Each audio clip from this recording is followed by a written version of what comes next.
સુરતમાં હત્યાની વધુ એક ચકચારી ઘટના બની। હેવાન પતિએ પત્નીને ઊંઘમાં જ ગળું કાપી પતાવી દીધી। બે દીકરીઓની નજર સામે જ હેવાને તેમની માતાનું ગળું કાપતા દીકરીઓએ બૂમાબૂમ કરી મૂકી।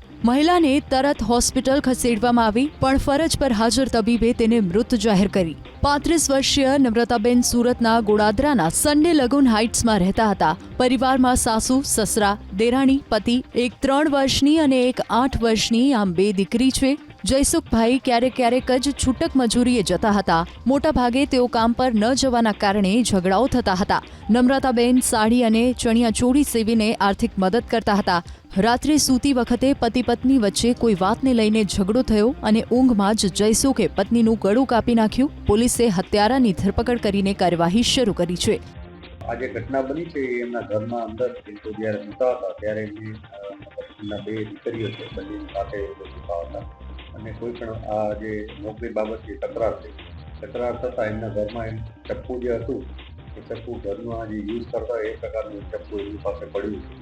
એ ચપ્પુ લઈને એમણે એમના પત્ની પર એક ઘાતક વાર કર્યો હતો અને ગળાના ભાગમાં એમને ઊંડો ઘા માર્યો હતો, એને કારણે એમનું મૃત્યુ થયું હતું।